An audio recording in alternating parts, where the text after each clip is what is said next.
En lisant le titre de cette vidéo, vous vous dites certainement What the fuck? Laissez-moi vous expliquer. Ne vous inquiétez pas, je ne me suis pas lancé dans le rap, malheureusement. Enfin, heureusement pour vous, j'ai envie de dire. Donc pour ceux qui ne connaissent pas Romeo Elvis, il s'agit d'un rappeur belge, un rappeur qui vient de Bruxelles, qui est en train de cartonner en ce moment. Sa sœur également, Angèle, que vous connaissez certainement. Je vous avoue, avec le titre de cette vidéo et la photo, on pourrait croire qu'il y a un featuring ou quoi. Rien de spécial, je vous ai un peu bait avec le titre et la photo. Excusez-moi. J'ai eu l'occasion de faire de la figuration pour un de ses prochains clips en featuring avec un autre rappeur de Bruxelles, DAV. Donc c'est une chanson, un clip qui sortira prochainement. Ça s'est passé vraiment en mode dernière minute. La semaine passée, il y a un très bon ami à moi, il me demande ouais, ça tente de faire la figuration pour Romeo Elvis. Je me suis dit what the fuck. Ouais, ce serait trop cool, c'est une chouette expérience. Et c'est pour faire quoi? Et il m'a dit qu'il recherchait quelqu'un qui savait bien manier le sabre, genre pour faire ninja ou mafieux, c'était pas encore sûr. Au Vietnam, j'ai appris le sabre, je suis pas un expert. Je me suis dit, vas-y, tu sais quoi, je vais tenter. Et donc voilà, le lundi, j'ai dû jouer le mafieux japonais, hein, une petite sorte de yakuza. Je vais pas raconter tout en détail car voilà, je laisse la surprise pour le clip qui sortira. Donc ouais, je comprends pas pourquoi, mais je kiffe trop jouer les yakuza, jouer le ninja, jouer le voyou japonais. C'est un truc, c'est un de mes délires. Je trouve ça trop cool. C'est peut-être quelque chose que j'ai toujours voulu faire, je n'en sais rien. En plus, je viens de me mater les 3 John Wick. Donc moi, tu me mets en costume avec une arme, tu m'as perdu parce que je me sens plus. En plus pour le clip j'ai pu faire quelques mouvements d'arts martiaux et tout ça. Seulement c'est toujours dit, notre rêve c'est un jour, je pense que ce serait de jouer dans un film d'arts martiaux. Ce serait juste trop stylé. En même temps je fais une petite annonce. Si vous cherchez un asiatique pour faire des arts martiaux dans un film ou quoi que ce soit, rappelez-moi. En tout cas, je vous tiendrai au courant lorsque le clip sortira. J'espère qu'on verra bien ma tête. Donc voilà, ça c'était la partie storytelling. Oui, j'ai utilisé ce contenu, ce sujet comme titre de la vidéo. C'était plus sexy, c'était plus attractif que le contenu qui va arriver là maintenant. Je vous avais promis dans mes vidéos précédentes que j'allais faire une analyse de mes combats. Les combats qui ont eu lieu à la Coupe de France il y a 2 semaines maintenant. Excusez-moi si je vous ai un peu bait avec ce titre. Donc c'est toujours chouette de faire une analyse post-combat. Ça permet de voir ce qu'on a bien fait, ce qu'on n'a pas bien fait, ce qu'on pourrait améliorer, ce qu'on aurait pu faire au moment même. En même temps, je peux commenter, vous expliquer comment ça s'est passé, ce qui s'est passé. Et puis, je sais que sur cette vidéo, il y a eu quelques critiques de warriors, de guerriers qui font les malins derrière leur écran là. Donc, laissez-moi vous expliquer comment ça se passe. Déjà, les combats Vovinam, ce n'est pas du full contact. Ça n'a rien à voir avec le kickboxing, Muay Thai, tout ce que tu veux, MMA. C'est du semi-contact. J'explique les règles à nouveau. Pas de coup de poing au visage, il y a bien des coups de pied au visage. On ne recherche pas le KO est interdit, c'est aussi les involontaires. Par exemple, je donne un coup de pied alors que l'autre s'abaisse comme ça. Il y a des amenés au sol, mais ça s'arrête là. Souvent les coups, il s'agit de coups contrôlés, on n'est pas là pour infliger des dégâts, je dirais, à l'adversaire. Donc ça c'est pour la partie pied-point, la partie que je vais commenter aujourd'hui, parce que je ne vais pas faire une analyse de mes combats de lutte, parce que les combats de lutte, je vous avoue, c'est pas encore très clair, les règles, qui marque le point, comment on marque des points et tout ça. J'ai encore un peu du mal avec ça, donc je préfère pas dire de conneries, je préfère rester sur la partie pied-point que je connais mieux. Donc on est arrivé à la compétition le samedi matin, les Saturneurs combattaient le dimanche, j'avais mes combats de lutte et mes combats pied-point le même jour. On devait commencer tôt le matin juste avec la lutte et puis plus tard le pied-point, mais il y a eu du retard au niveau de la lutte, donc voilà, ça a dû s'enchaîner. J'ai fait un combat de lutte et puis juste après j'ai dû faire mes 2 combats pied-point et puis j'ai dû refaire un combat de lutte et puis j'ai fait ma finale de pied-point. Donc mentalement c'est pas facile car on se concentre sur une partie puis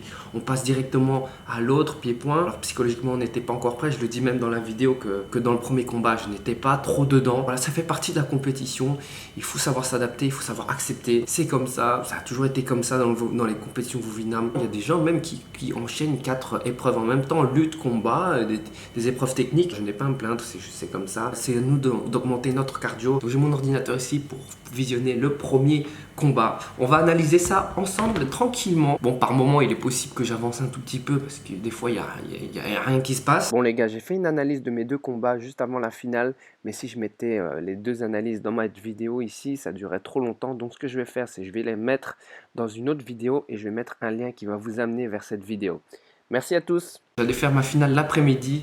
On avait fini les combats, si je me trompe pas, avant midi. Et la finale avait lieu vers 3h30. Et la finale contre Richa, un pratiquant de Limoges, un pratiquant que je connais. Et il est quand même connu pour ses coups de pied acrobatiques pendant les combats. Et lors de tous ces combats, il essaye de s'amuser, il essaye de lâcher des coups de pied acrobatiques. Quelle était ma stratégie? C'était chaque fois que je voyais qu'il allait lancer ses coups de pied acrobatiques, j'essayais d'esquiver plutôt que d'essayer de rentrer parce que j'avais peur de ramasser un coup de pied dans la gueule. C'était une finale que je voulais absolument parce que je sais qu'il adore s'amuser en combat. Et c'est ce que je voulais également. Donc avant le combat, on parlait normalement comme deux potes et puis on s'est dit que voilà, que le meilleur gagne. Le plus important, c'était qu'on s'amuse. Là, vous pouvez voir qu'on se fait une petite accolade.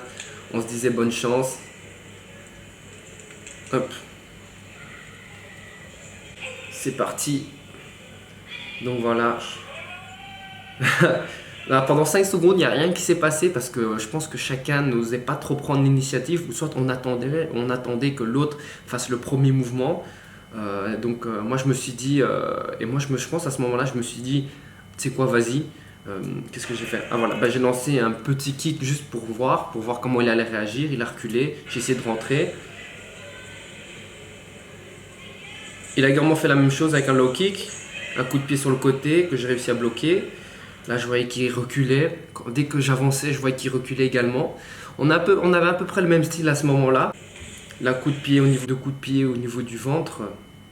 Il a reculé et je pense qu'à ce moment-là, il allait me rusher. Ah non, ah ouais, non, voilà. Je vous parlais justement des coups de pied un peu acrobatiques. Je sentais qu'il allait lancer un truc. Donc j'étais quand même assez près.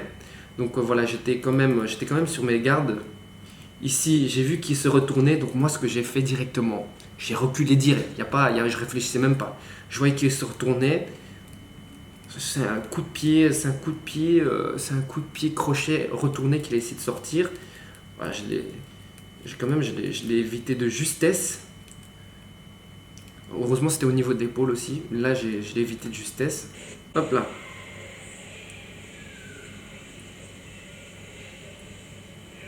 On reprend. Ok. Il me rentre avec un coup de pied, coup de poing, coup de pied. Et là, j'ai fait ma spéciale. j'ai fait comme je vous ai expliqué au début, bêtement, gauche, droite, cacher le coup de pied, qui arrive avec le droite et essayer de rentrer en headshot. Donc ce qui s'est passé en fait, c'est que lui me rentrait dedans et dès qu'il avait fini son combo, moi je lui rentrais avec gauche, droite, coup de pied à la tête. Coup de pied que j'ai bloqué.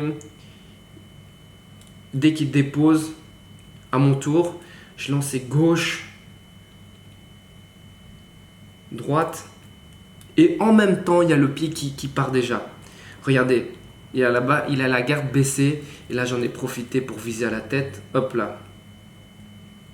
Donc voilà. Hop. Et là encore je m'excuse.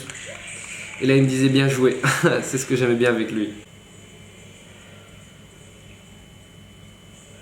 Donc voilà, je le fais reculer encore avec les coups de pied. Rien de spécial. Je vois ici coups de pied arriver, je reculais également. Je tourne. Je rentre. La même chose. 2 jabs, un coup de pied. Feinte. Je sentais qu'il voulait lâcher un truc encore là. Regardez, là, hop, hop. Hop là. Voilà. J'ai réussi à bien éviter parce que là, je m'attendais, je pense au moment même, je m'attendais clairement à ce qu'il fasse un coup de pied acrobatique. Il est beau quand même le coup de pied acrobatique. Parce que comme vous pouvez voir, il est un peu plus sur ses appuis. Ce qui m'a fait réaliser qu'il allait sauter, c'est qu'il prenait un petit élan. Là, le petit élan ici. Hop. Et là, j'ai pris un peu plus de distance que son premier coup de pied acrobatique. Regardez la distance qu'il y a. Donc voilà.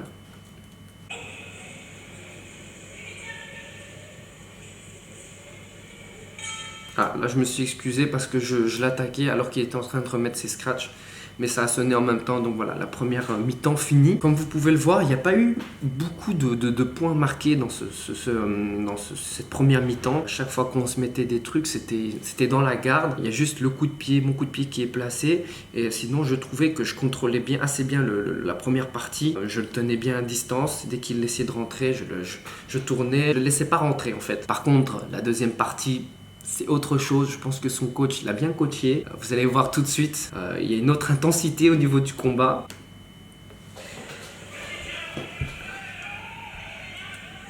Hop, il donne un coup de pied, je l'évite. Là, j'essaie de rentrer. Lui me rentre à nouveau.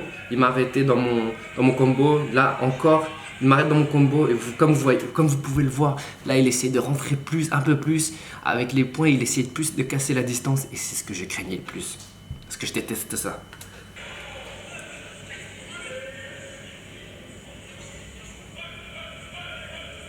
C'est moi, mon tour, j'ai essayé de rentrer aussi un peu plus avec mes poings et mes pieds.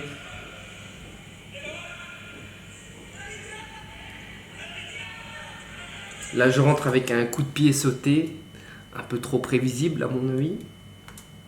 J'ai essayé de le poursuivre, mais il reculait bien aussi. Là, j'aurais peut-être dû tourner un peu plus. Là, je me suis coincé dans le coin. Là, il m'a rentré dedans. Il m'a touché avec les poings. Là, comme vous pouvez le voir, il est un peu plus agressif dans ses coups de poing. Boum, il me rentre un peu plus. Là, j'étais en train de perdre des points comme never. Et là, je pense que dans un moment de désespoir, j'ai essayé de faire une sorte de bloquer avec mon corps. Ici, pas justement ici. J'ai essayé de rentrer dedans. Et il m'a repoussé, il m'a remis des points. C'est comme ça que j'ai perdu des points, que lui, il a marqué des points. Et là, il m'en met encore, il me mettait des crochets, mon vieux. Je crois que je les sentais à travers le plastron même. Et là, encore dans un moment de désespoir, je me suis dit, je vais lâcher mon Senshai Kick. Malheureusement, je ne l'ai pas touché. Enfin, je crois que j'ai touché peut-être ici le corps, je n'en sais rien. Et là, j'ai rien compris à ce qui s'est passé là. Au moment où j'ai envoyé mon Senshai Kick, donc voilà, moi je suis tombé par terre. Normalement, on est censé arrêter le combat. Et je sais pas ce qui s'est passé, mais lui, il a voulu lancer également un coup de pied. Regardez, un coup de pied sauté retourné. Mais l'arbitre, Maître Manu, que je remercie, il est venu interrompre directement. Il a vu que l'autre voulait m'attaquer pendant que j'étais au sol. Donc il est rentré dedans et il a évité la catastrophe. Parce que je pense que si j'avais ramassé ce coup de pied pendant que j'étais à quatre pattes, ça aurait pu mal terminer. Regardez là, hop, là, Maître Manu, il repousse. Moi, je venais de me lever, je comprenais pas trop ce qui se passait. Au moment où je regarde, je vois deux types qui volent. Regardez ma tête, je comprends pas trop ce qui se passe. Je me dis, ok. Et là, je souris, je pense. Ouais, je souris.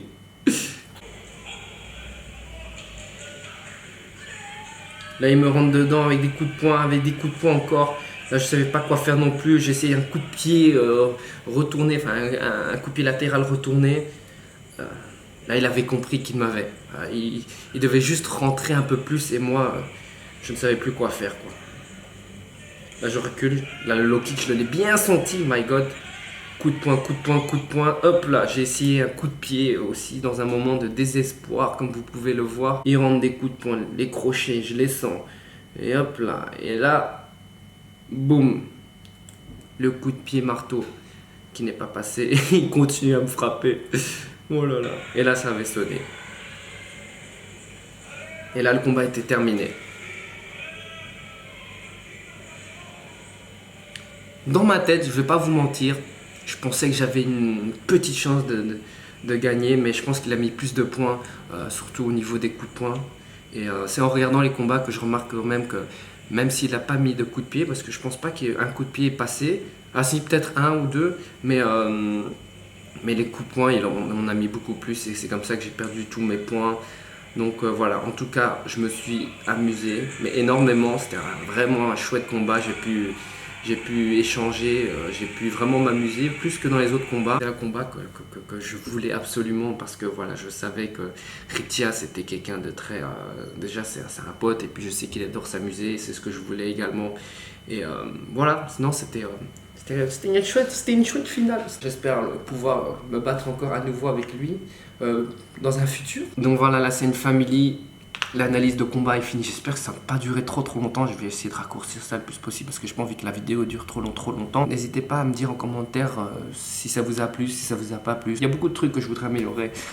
Déjà au niveau des combos, je suis resté dans les combos basiques, mais c'est les meilleurs, les combos basiques. Quand on fait de la compétition, il y a l'adrénaline, il y a le stress, il y a la fatigue. Vous n'êtes plus du tout lucide, donc vous n'avez plus la capacité pour réfléchir correctement. Donc les coups sortent tout seuls. Souvent, c'est des coups qui sortent en mode survie, les coups automatiques. Il faudrait driller un peu plus de sorte que les autres combos sortent plus facilement. Il y a quand même énormément d'erreurs dans ce que je fais, juste au niveau de la garde, mais je pense que c'est comme ça que je vais m'améliorer. Un grand merci à vous, la scène family. Je sais pas si vous avez remarqué le t-shirt, mais j'ai le t-shirt de Captain Tsubasa que j'ai reçu de la marque Lobster and Lemonade et vous avez une réduction de 20% avec mon code 20BAWAN. Je vais vous mettre tout ça dans la description, n'hésitez pas à checker ça. Il est vraiment canon le maillot. Nankatsu représente. Comme d'habitude, n'oubliez pas de mettre un pouce bleu, de me follow sur Instagram, Facebook et sur YouTube. Et je vous dis à la prochaine pour la prochaine vidéo, la scène famille.